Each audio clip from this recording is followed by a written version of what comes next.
जय हिंद वंदे। स्वागत है हर भविष्य के भावी अध्यापक अध्यापिकाएं और वर्तमान शिक्षक और सेवारत शिक्षक शिक्षिकाएं। यानी बात एक ही है दोस्तों, मैं कहता हूं कि उम्मीदों पर चीजें जिंदा है और अगर आए हो कंटेंट होंगे दोस्तों, आप अपने कोर्स को जो कंटेंट होता नहीं कि आपके भाई धीरज द्विवेदी ने। पहली बात अगर हम देखें तो मनोविज्ञान को बहुत सारे लोगों ने पढ़ के रखा होगा। आओ एक बार नए अंदाज में और डिटेल्ड पढ़ लेते हैं। देखो, मनोविज्ञान की जब आप बात करते हो तो आप ये समझ रहे हो कि साइकोलॉजी शब्द जो है वो आया कहां से है। साइकोलॉजी जो शब्द है ना दोस्तों, वो साइकी प्लस लोगस से आया है और साइकी प्लस लोगस का मतलब होता है आत्मा का अध्ययन। लॉजी जहां पर वर्ड लगता है उसे कहते हैं साइंस, है ना। फला फला साइंस, स्टडी इसकी, स्टडी उसकी। तो ऐसे ही एक साइकोलॉजी जो वर्ड है ना, जिसके लिए हम पढ़ रहे हैं, जिसके 30 क्वेश्चन एग्जाम में आते हैं, वो साइकोलॉजी जो है ना दोस्तों, ये कहां से आया है? दो शब्दों से आया है। एक आया है क्या? एक साइकी है और एक लोगोस है, दैट इज साइकोलॉजी। और साइकी का मतलब होता है आत्मा और लोगोस का मतलब होता है अध्ययन करना। तो स्टडी ऑफ सोल ही साइकोलॉजी है। तो साइकोलॉजी जो वर्ड है वो कहीं ना कहीं दो चीजों से मिलकर बना है, जिसका मतलब है कि अगर इसको हिंदी में डिफाइन किया जाए तो इसे कहा जाता है आत्मा का अध्ययन ही साइकोलॉजी है, मनोविज्ञान है। क्लियर है? कोई समस्या तो नहीं है, कोई दिक्कत तो नहीं है? कोई कह रहा है कि इसकी क्लास कब कितने बजे होती है, तो लाइव टाइम टेबल पे ऐसे क्लिक करो ना, ऐसे धीरज द्विवेदी नहीं आएंगे वहां पर क्लिक करने के लिए, ऐसे लाइव पे क्लिक करना है, वहां पे पता चल जाएगा कि कौन सी क्लास कितने बजे होती है। कभी फोन करने की जरूरत नहीं पड़ेगी, एक दो दिन में आदत में आ जाएगा, सब धीरे धीरे जानोगे ना, एकदम परेशान मत होना। तो दोस्तों ये बात हो गई। दूसरी चीज है कि मनोविज्ञान आया होगा तो कोई किसी ने उसका नाम भी रखा होगा। जैसे हम पृथ्वी पर पैदा हुए तो हमारे माता पिता ने कहीं ना कहीं नाम रखा होगा। मनोविज्ञान की जो धारणा है, जो कॉन्सेप्ट है, साइकोलॉजी का जो कॉन्सेप्ट है, वो भी कहीं ना किसी ने दिया ही होगा। तो उसको किसने दिया है? तो सबसे पहले साइकोलॉजी जो शब्द है वो 1590 में जर्मन दार्शनिक रुडोल्फ गॉइकल ने दिया है। रुडोल्फ गॉइकल जो है अपनी पुस्तक साइकोलॉजिया में सबसे पहले मनोविज्ञान शब्द को देते हैं। यानी कौन सी पुस्तक है? हाँ जी, साइकोलॉजिया में सबसे पहले कब देते हैं? 1590 में देते हैं। केवल इतना ध्यान रखना है, जरा मेरी बात को फिर से समझ लो। मनोविज्ञान के जनक नहीं है ये, मनोविज्ञान शब्द के जनक हैं। मनोविज्ञान शब्द के जनक हैं दोस्तों, और मनोविज्ञान के जनक अरस्तु हैं। आधुनिक मनोविज्ञान में विलियम वुंट साहब आते हैं, विलियम जेम्स साहब आते हैं, है ना। वो फिलहाल उसकी बात नहीं है। अगर पूछा जाए कि मनोविज्ञान शब्द के जनक कौन है, तो मिस्टर रुडोल्फ गॉइकल, है ना। 1590 में साइकोलॉजिया पुस्तक किसकी है? परीक्षा में पूछा जाए, रुडोल्फ गॉइकल। पूछा जाए तीसरा क्वेश्चन कि मनोविज्ञान शब्द का सबसे पहले जिक्र किस पुस्तक में हुआ?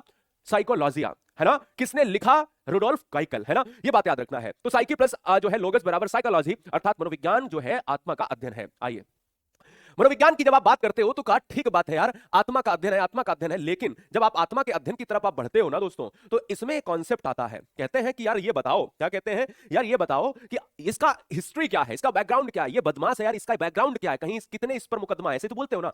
ऐसे कोई बंदा, इसका इसका इतिहास क्या है। ऐसे यहां पर क्या ना, आप साइकोलॉजी की बात करते हो तो इसका इतिहास क्या है। तो इतिहास में सबसे पहले जान लो कि ये कितने चरण से गुजरा है। ये 4 चरण से गुजरा है। पहला आत्मा का विज्ञान, दूसरा मन का विज्ञान, तीसरा है चेतना का विज्ञान, चौथा है व्यवहार का विज्ञान, है ना। तो अगर पूछा जाए कि साइकोलॉजी कितने चरणों से गुजरा है, तो आत्मा का विज्ञान, आत्मा का विज्ञान सबसे पहले। मनोविज्ञान अभी अभी पढ़ के आया हूं मैं कि मनोविज्ञान एक आत्मा का अध्ययन है। स्टार्टिंग में जब ये पैदा हुआ और मनोविज्ञान जब आया ना दोस्तों, तो याद रखना कि जो साइकी प्लस लोगस है वो दोस्तों साइकोलॉजी तो है, लेकिन उससे पहले मनोविज्ञान किसका पार्ट था? दर्शन शास्त्र का पार्ट था। किसका था? दर्शन शास्त्र की शाखा आत्मा का विज्ञान 16वीं शताब्दी से पहले। अभी मनोविज्ञान जो आज हम वर्तमान में पढ़ रहे हैं, ये पूछा जाए ये किसका पार्ट था, तो वो दर्शन शास्त्र का पार्ट था। अगर पूछा जाए कि मनोविज्ञान की जननी कौन है, तो दर्शन शास्त्र को मनोविज्ञान की जननी कहा जाता है। बात क्लियर है ना दोस्तों? क्लियर? आगे बढ़ता हूं तो हमें पता चलता है कि मनोविज्ञान 4 चरणों से गुजरा। पहला है आत्मा का विज्ञान। मनोविज्ञान को 16वीं सदी में आत्मा का विज्ञान कहा गया, और वो जो व्यक्ति थे कहने वाले, यही थे मिस्टर अरस्तु हैं, डेकार्टे हैं, प्लेटो हैं, है ना। तो अरस्तु, डेकार्टे, प्लेटो ये कहते थे कि भाई मनोविज्ञान 16वीं सदी में क्या है? स्टडी ऑफ सोल, जिसमें आत्मा का अध्ययन है, वही मनोविज्ञान है। तो अगर आपसे ये पूछा जाए कि इसको मानने वाले कौन थे, तो दोस्तों इसको मानने वाले अरस्तु थे और डेकार्टे थे। कौन थे? डेकार्टे थे। और कौन थे? प्लेटो थे, है ना। प्लेटो थे। तो ये बात आपको ध्यान में रखनी है। दूसरी चीज अगर हम बात करें, 16वीं सदी से आते आते एक सदी बाद क्या हुआ? 17वीं सदी तक यह परिभाषा अमान्य हो गई और नए दार्शनिक आए। उन्होंने कहा कि आत्मा तो दिखती ही नहीं है, ना ही आत्मा का कोई रूप है, ना ही आत्मा का कोई रंग है, ना ही आत्मा का कोई आकार है। आकार रूप रंग ना होने की वजह से आत्मा का अध्ययन त्याग दिया। तो मनोविज्ञान ने आत्मा को सबसे पहले त्यागा, जैसे पुराने कपड़ों को हम त्याग देते हैं। बोलो क्लियर ना दोस्तों? तो सबसे पहले मनोविज्ञान ने किसको त्यागा? आत्मा के मनोविज्ञान को त्याग दिया। अब आया मन या मस्तिष्क का मनोविज्ञान। 17वीं शताब्दी में 18वीं शताब्दी तक मन और मस्तिष्क का मनोविज्ञान आता है, और इसको मानने वाले कौन है? इसको मानने वाले पेम्पोलॉजी है। पेम्पोलॉजी या पेम्पोनॉजी है दोस्तों, ये भी बात याद रखना है। खैर इसके पहले वाली वीडियोस में जाओगे तो उसमें बहुत डिटेल्ड हमने एक जो है आपको वो दिया है, यानी नोट्स दिया है, उसमें भी बहुत सारी चीजें हमने लिख कर दी हैं। लेकिन यहां आपको इतना जो मैं बता रहा हूं ना, डिटेल्ड जो व्याख्या कर रहा हूं वर्बली, वो पेपर से बाहर नहीं जाएगी, है ना। पेपर से, पेपर यहीं से बना उठा के बना देंगे किसी दिन, वीडियो से बना के जो है निकाल के क्वेश्चंस बना देंगे, ऐसे तुम देखोगे, ऐसे तुम्हें लगेगा पेपर में, ठीक है। चलो, समय बीता, 18वीं सदी तक क्या हुआ कि अरे मन को किसने जाना, नए लोग आए तो उन्होंने कहा कि मन भी तो अमूर्त है, मन और मस्तिष्क का मनोविज्ञान त्याग दिया जाता है मनोविज्ञान के द्वारा, क्योंकि मन का कोई भी रूप रंग नहीं है, और मनोविज्ञान की परिभाषा भी ये लंबी नहीं चलती है प्यारे साथी। समझ आ रहा कि नहीं आ रहा, है ना। चलिए, तीसरा है समय बीता, चेतना का मनोविज्ञान आया। इसको मानने वाले विलियम बुंट, विलियम जेम्स, विलियम सली, जेम्स सल्ली, ये सारे जो है, ये जो साइकोलॉजिस्ट आए नए नए, इन्होंने इन्हें त्यागा और कहा कि मनोविज्ञान ना तो आत्मा का विज्ञान है, ना ही मन और मस्तिष्क का विज्ञान है, मनोविज्ञान तो प्यारे साथी दैट इज कॉन्शियसनेस, ये क्या है, चेतना का मनोविज्ञान है दोस्तों। ये चेतना का मनोविज्ञान 19वीं सदी तक रहा। ध्यान दीजिए यहीं पर, यहां विलियम बुंट साहब दिख रहे हैं। 1879 में सबसे पहले विलियम बुंट साहब जर्मनी के लिप्जिग शहर में एक प्रयोगशाला खोल देते हैं। तो याद रखना है कि मनोविज्ञान की पहली प्रयोगशाला जर्मनी के लिप्जिग शहर में विलियम बुंट के द्वारा खोली जाती है, और कहा जाता है कि सबसे पहला प्रयोगात्मक मनोविज्ञान का जनक भी कौन, विलियम बुंट है। ठीक है, लिखना नहीं है, परेशान मत होना, जितना यहां पर बता रहा हूं लिखना नहीं है अभी, एकदम समझो। तो अगर हम आपसे कहते हैं कि समय बदला, इनसे भी कोई नए साइकोलॉजिस्ट आए, इन्होंने कहा चेतना, ये चेतना क्या है, चेतना भी तो आत्मा और मन की तरह, इसका भी तो आकार नहीं है, कॉन्शियसनेस तय नहीं करेगा मनोविज्ञान का इतिहास, ये साइकोलॉजी की हिस्ट्री को तय नहीं करेगा, और इसको भी त्याग दिया गया क्योंकि इसका भी कोई आकार, रूप और रंग नहीं था, कोई साइज नहीं था। तो कॉन्शियसनेस त्याग दिया गया मनोविज्ञान, और आता है आज का समय, तो 21 यानी 21वीं सदी के हम हैं, और 20वीं सदी से वर्तमान तक अभी चल रहा है व्यवहारवाद का मनोविज्ञान। और यहां के जो साइकोलॉजिस्ट वॉटसन महोदय से लेकर फला थॉर्नडाइक, स्किनर, पावलोव, जिनको हम यूपी टेट में पढ़ते हैं दोस्तों, ये कहते हैं कि भाई मनोविज्ञान ना तो आत्मा का मनोविज्ञान है, मनोविज्ञान ना ही मन का मनोविज्ञान है, ना ही वो चेतना का है, मनोविज्ञान दैट इज विहेरिज्म, व्यवहार का विज्ञान है, व्यवहारवाद का विज्ञान है। यानी जैसा व्यक्ति व्यवहार करेगा, जैसा प्राणी व्यवहार करेगा, और उस स्टडी को कहा जाएगा मनोविज्ञान। बोलो क्लियर है। तो सबसे पहले मनोविज्ञान ने आत्मा का त्याग किया, फिर मन और मस्तिष्क का त्याग किया, फिर चेतना का त्याग किया, फिर व्यवहारवाद को अपनाया। तो व्यवहारवाद का जनक कौन है, वॉटसन, मिस्टर वॉटसन है दोस्तों। तो जेवी वॉटसन ने इसे व्यवहार का शुद्ध विज्ञान कहा। मानव पशु व्यवहार मानसिक प्रक्रियाओं और वैज्ञानिक मापन पर केंद्रित है। तो इसको मानने वाले कौन है बताइए, मिस्टर वॉटसन है दोस्तों, मिस्टर वॉटसन है। व्यवहार शब्द विलियम मैकडूगल ने दिया था, व्यवहार शब्द विलियम मैकडूगल ने दिया था। क्लियर है, ओके, बहुत बढ़िया, बहुत सुंदर, सारी चीजें क्लियर हैं। अब हमने आपसे भी कहा कि मनोविज्ञान किसकी शाखा थी, तो जो मनोविज्ञान है दोस्तों, ये किसकी शाखा थी बताइए, तो मनोविज्ञान एक दर्शन शास्त्र की शाखा थी, जननी है, ठीक है ना। विलियम बुंट को प्रयोगशाला का जनक माना जाता है, मैंने कहा था मत लिखो, यहां लिखा मिलेगा, यही आपका पूरा नोट्स भी मिल जाएगा वीडियो के साथ अटैच्ड, ठीक है ना। 20वीं सदी में वाटसन को व्यवहारवाद और व्यवहारवाद का विज्ञान, इसीलिए व्यवहारवाद का जनक भी नहीं कहा जाता है। ऑलरेडी मैंने आपको यहां पर बताने की कोशिश करी है, बोलो क्लियर है, कोई समस्या तो नहीं है। मनोविज्ञान के संप्रदाय भी आपको जानने चाहिए। मनोविज्ञान के जो संप्रदाय है प्यारे साथी, मनोविज्ञान के संप्रदाय 4 से 5 संप्रदाय है। एक संरचनावादी संप्रदाय है, एक प्रकार्यवाद संप्रदाय है, दूसरा व्यवहारवाद संप्रदाय है, तीसरा गेस्टाल्टवाद संप्रदाय है, चौथा मनोविश्लेषणवाद संप्रदाय है। बड़ा ध्यान से समझने की कोशिश करो, ये संरचनावाद संप्रदाय क्या है, प्रकार्यवाद संप्रदाय क्या है, व्यवहारवाद संप्रदाय क्या है, गेस्टाल्टवाद संप्रदाय क्या है, मनोविश्लेषणवाद संप्रदाय क्या है। देखो एक चीज, बिल्कुल टाइम वेस्ट नहीं करना है। संरचनावाद की जब हम बात करें तो यहां पर आपको जान लेना है क्या है, प्रकार्यवाद की बात करें, मनोविश्लेषणवाद की बात करें या गेस्टाल्टवाद की बात करें। पहले तो एक बार हमें यह कंफर्म कर लो कि यहां पर आपको सब समझ आ रहा है या नहीं आ रहा है, बताइए, फटाक से बताइए, एक बार कंफर्म कर लो, दिख रहा है या नहीं दिख रहा है। चलो भाई, हाँ जी,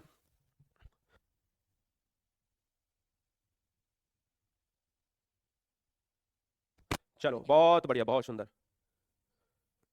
ठीक है, दिख रहा है, इसको देखो, दिख रहा है, ठीक है, चलो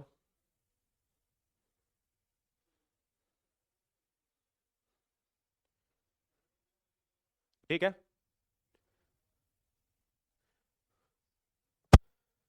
चलो देखो भैया, जब आप बात करते हो ना, जब आप बात करते हो संरचनावाद की जब आप बात करते हो, तो संरचनावाद में जरूरी कौन है, संरचनावाद में विलियम बुंट ने इसको स्थापित किया, है ना, विलियम बुंट ने इसको स्थापित किया। केवल इतना ध्यान रखो, संरचनावाद को किसने स्थापित किया, विलियम बुंट ने। और इन्होंने किस पर जोर दिया, इन्होंने मन की संरचना पर जोर दिया कि मन कैसे कार्य करता है, मन किस तरह से वर्क करता है। मेरी बात को समझ रहे हैं ना। दूसरा आता है प्रकार्यवाद, और जब आप प्रकार्यवाद की बात करते हो तो ये आते हैं कौन, ये आते हैं विलियम जेम्स। कौन है, ये आते हैं विलियम जेम्स आते हैं, ठीक है ना। तो विलियम जेम्स ने प्रकार्यवाद को स्थापित किया, विलियम वुंट ने संरचनावाद को स्थापित किया। और मेरी बात को सुनो, यहां पर व्यवहारवाद जो है आपको और समझा देता हूं, यहीं पर आपको समझा दूं। जैसे जैसे अगर मैं आपसे, मैंने एक बात पूछी है कि ये बताओ कि विलियम वुंट, तो हमने कहा ये रहा, हमने कहा ये रहा। विलियम जेम्स, तो हमने कहा जेम्स वाला ये रहा। हमने कहा व्यवहारवाद, तो मिस्टर वॉटसन, है ना, मिस्टर क्या है, वॉटसन, है ना। अभी समझाता हूं आपको। गेस्टाल्टवाद में आप आते हो तो मिस्टर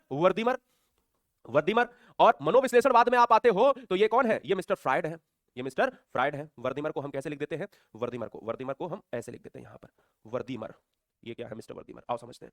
तो हमने ये कहा कि देखो संरचनावाद को किसने स्थापित किया, विलियम वुंट ने। प्रकारवाद को किसने स्थापित किया, कार्यवाद को विलियम जेम्स ने। वाटसन ने व्यवहारवाद को, गेस्टाल्टवाद को यहां मनोवैज्ञानिक वर्दीमर, और मनोविश्लेषणवाद को फ्राइड ने। ऐसे ही फिर से समझो, संरचनावाद में विलियम वुंट वही चीज है, बस फोटो बदली है। इसमें मन के अध्ययन को विलियम वुंट ने दर्शाया। दूसरा क्या है, प्रकारवाद विलियम जेम्स। क्या है, प्रकारवाद विलियम जेम्स। ठीक है, कोई बात नहीं, जो बहुत कुछ हो जाएगा, बढ़िया होगा, चिंता मत करो, बिटिया आपकी ठीक हो जाएगी, है ना। तो आपकी बिटिया ठीक हो जाएगी, मैं ईश्वर से प्रार्थना करता हूं, आपको परेशान होने की जरूरत नहीं है। चलो यहां पर देखो, मनोविश्लेषणवाद। मनोविश्लेषणवाद क्या है, सिगमंड फ्राइड। क्या है, सिगमंड फ्राइड, अभी बता के आया हूं, मनोविश्लेषणवाद सिगमंड फ्राइड। दूसरा है गेस्टाल्टवाद। यहां पर गेस्टाल्टवाद मिस्टर वर्दीमर इसके जनक हैं, है ना, समझ रहे हैं ना। तो यहां पर मनोविश्लेषणवाद में चेतन अचेतन अवचेतन मन पर, इड ईगो अहम पर क्या किया गया है, इड ईगो अहम पर दोस्तों चर्चा की है। केवल इतना जानो। तो इसके जनक कौन है, फ्राइड। इसके जनक कौन है, मिस्टर वर्दीमर। बस केवल इतना जानो, और कुछ नहीं तुम्हें जानना है। जब इसके अंदर डिटेल्ड में चलेंगे, जब इनके अलग अलग सिद्धांत पढ़ेंगे, तब तो हम पढ़ेंगे ना। अभी केवल हमें सीढ़ी चढ़ना है, ठीक है। चलिए अब जरा हम इस क्लास को भी हमें समाप्त करना है। जरा हम देखें तो कि भाई हमने सीखा क्या है, सीखा क्या है ना। तो अभी हमारा बहुत कंटेंट बाकी है, लेकिन समझो हम ये कहते हैं कि भाई मनोविज्ञान को सबसे पहले उत्पत्ति के रूप में अगर देखा जाए तो इस स्लाइड में मैं आपका क्या है, यहां पर 2 हम क्वेश्चन ऐसे करा रहे हैं, फिर हम आगे अभी आपका एक टेस्ट लेते हैं, ठीक है। चलिए तो यहां समझो, यहां क्या है कि मनोविज्ञान शब्द की उत्पत्ति किस भाषा से हुई है, तो ग्रीक यूनानी से हुई है ना। मनोविज्ञान की जब आप बात करते हो तो यहां पर पहली प्रयोगशाला विलियम वुंट ने, है ना, स्थापित की, और ये ग्रीक यूनानी वाला हमने पार्ट आपको बता दिया। प्रथम मनोविज्ञान की प्रयोगशाला जर्मनी के लिप्सिंग शहर में स्थापित हुई। अब आ जाओ जरा हम देखते हैं वस्तुनिष्ठ परीक्षा के कुछ क्वेश्चन है, कुछ क्वेश्चन है। Are you ready guys? चलिए बहुत बढ़िया, थैंक यू दोस्तों, बहुत सुंदर बहुत सुंदर बहुत सुंदर, ठीक है, थैंक यू। चलो मनोविज्ञान की जब आप बात करते हो, क्या है, मनोविज्ञान की जब आप बात करते हो तो मनोविज्ञान को आत्मा का विज्ञान, साइंस ऑफ सोल किसने कहा, तो आत्मा का मनोविज्ञान किसने कहा, जरा मुझे बताओ। शुरू में अरस्तु, प्लेटो, डेकार्टे, कुछ याद आया? तो अरस्तु, प्लेटो, डेकार्टे का मतलब दोस्तों क्या हो गया, ऑप्शन ए, है ना। दूसरा बताओ, इड ईगो सुपर ईगो, अभी बताया था, इड ईगो सुपर ईगो, है ना। कोई बात नहीं अगर गलत हो जाता है, ये तो बहुत आसान है ना, गलत हो जाता है कोई दिक्कत नहीं है। अभी यहां पर एक चीज मैंने बोली थी कि जो व्यक्ति है ना मनोविश्लेषण के, ये इड ईगो अहम, जिसको आप कहते हो ना सुपर ईगो, इसको कहते हो चेतन मन, अर्धचेतन मन, अवचेतन मन। मनोविश्लेषण में फ्राइड का नाम आता है, तो फ्राइड का नाम आता है, ये फ्राइड साहब मनोविश्लेषण बाद में आते हैं। ऑप्शन किसमें आ जाएगा, सी के साथ। दूसरे का, तीसरे का क्या है, कोहलर, कोफा और वर्दीमर किस संप्रदाय से हैं, दिमाग लगाओ। थोड़ा सा हिंट दिया था कि जो गेस्टाल्टवाद है या मनोविश्लेषणवाद है या प्रकारवाद है या संरचनावाद है। याद करो, व्यवहारवाद वाटसन हो गया था, याद करो मनोविश्लेषणवाद अभी अभी फ्राइड हो गए थे, याद करो दोस्तों मिस्टर वर्दीमर किसके जनक हैं, गेस्टाल्टवाद के जनक हैं, अभी अभी बताया था, याद करो जरा। गेस्टाल्टवाद के जनक वर्दीमर का नाम किससे जुड़ा हुआ है, गेस्टाल्टवाद से जुड़ा हुआ है। बोलो गलत तो नहीं कह रहा हूं। एक नया क्वेश्चन देता हूं जो इस वीडियो में नहीं बताया है, ये क्वेश्चन यूपी टेट में बहुत पूछा जाता है। ये साहब वाटसन साहब ये कहते हैं कि दुनिया का कोई भी बच्चा मुझे दे दो, दुनिया का कोई भी बच्चा मुझे दे दो, मैं उसे चोर, वकील, डाकू जो बनाना चाहूंगा मैं बना दूंगा। मिस्टर वॉटसन ये कहते हैं कि मुझे नवजात शिशु दे दो, छोटा सा लल्ला दे दो भैया, और तुम जो बोलो मैं बना दूं। ये कहते हैं। तो क्वेश्चन ये आता है कि ये किसने कथन स्टेटमेंट दिया था, तो ये मिस्टर वॉटसन दे गए थे। क्योंकि देखो यार, बूढ़ा व्यक्ति थोड़ी ना कोई लेगा, उसको तरासा जाएगा, उसमें वही गुण डाले जाएंगे। और वॉटसन कहते हैं कि मैं व्यवहार प्रक्रिया के दौरान, मैं व्यवहार प्रक्रिया के तौर तरीके अपना के, तुम चाहोगे तो मैं इंजीनियर बना दूंगा, तुम चाहोगे तो मैं इसे लॉयर बना दूंगा, तुम चाहोगे तो इसे डॉक्टर बना दूंगा, और तुम अगर चाहोगे तो गलत रास्ते के लिए मैं इसे डाकू, चोर भी बना सकता हूं, है ना। तो ये किसने दिया है, मिस्टर वॉटसन ने दिया। देखो ध्यान रखना, हमारी क्लास लंबी नहीं होती, लेंदी नहीं होती, क्योंकि हम क्लास को ना बहुत सीमित रखने की कोशिश करते हैं। वैसे भी यार जिम्मेदारियों के बोझ में जिम्मेदारियों ने तुम्हें मार डाला है ना। तुम कहीं ना कहीं हमारी क्लास में आओ और उस बोझ को महसूस करो, तो यार ये होने नहीं देंगे हम, है ना। चलो भाई आ जाओ, यहां पर बात करते हैं आउटलाइन ऑफ साइकोलॉजी पुस्तक के लेखक कौन है जिन्होंने चेतना शब्द की आलोचना की। हमने इसका भी जिक्र नहीं किया, इस पर हम क्वेश्चन करा रहे हैं, तो समझ लो। एक मिस्टर विलियम मैकडूगल साहब हैं, इन्होंने सबसे पहले व्यवहारवाद, अगर पूछा जाए कि व्यवहारवाद शब्द का जिक्र सबसे पहले किस पुस्तक में हुआ है, तो आउटलाइन ऑफ साइकोलॉजी में हुआ है। आउटलाइन ऑफ साइकोलॉजी किसकी पुस्तक है, दूसरा क्वेश्चन विलियम मैकडूगल। तीसरा क्वेश्चन यहीं से है कि किस पुस्तक में चेतना शब्द की आलोचना की गई है, विलियम मैकडूगल की आउटलाइन ऑफ साइकोलॉजी में। अगला है मनोविज्ञान को मन का विज्ञान किसने कहा, मनोविज्ञान को मन का विज्ञान, कमेंट फास्ट। तो ये अंतिम कॉन्सेप्ट की तरफ हम बढ़ेंगे। तो भाई देखो, हम पेम्पोलॉजी पढ़ रहे थे अभी, देखो मन का मनोविज्ञान कहने वाले ये पेम्पोलॉजी ने मन का मनोविज्ञान माना है, याद रखो, मन का मनोविज्ञान माना है। तो हमने ये कहा कि पेम्पोलॉजी ने मन का मनोविज्ञान माना है। बोलो गलत तो नहीं है। क्वेश्चन यहीं से बनेंगे, याद रखिएगा, एक भी क्वेश्चन बाहर नहीं जाएगा परीक्षा में, दिमाग में डाल लो भैया, है ना। जितने भी लोग आपके पास हैं, अभी तो हमने स्टार्ट करा है, चिंतित होने की आवश्यकता नहीं, कल हम नए सिद्धांत पर आएंगे, है ना। संडे में तो अच्छा छुट्टी है, ठीक है ना, कोई बात नहीं है। तो आप याद रखना है, अब जितने भी आपसे मेरा विनम्र निवेदन है, देखो पढ़ो ऐसे मन लगाकर, कहते हैं लिखा है पढ़ो ऐसे कि मजा आ जाए। तो मजा आ जाए का मतलब सिंपल सा है कि अब आप जितने भी लोग हैं वो क्या है, देखो अपना एप्लीकेशन खोलेंगे और होम सबसे नीचे स्क्रीन पर देखेंगे, सबसे नीचे की स्क्रीन पर होम के बगल में माई कोर्स लिखा होगा, वहीं से कोर्स क्लिक करेंगे और जो वीडियोस हो चुकी हैं उन वीडियोस को आप प्रॉपर संडे में देख लीजिए। संडे में जैसे ही देख लेंगे मंडे में वैसे ही हम आ जाएंगे। समझ में आया? देखो पीपीटी डेकोरेशन ये मुझे तरीके से पढ़ने की कोशिश करते हो तो आप वहां तक पढ़ सकते हो, है ना? तो जितनी भी हमने वीडियोस कराई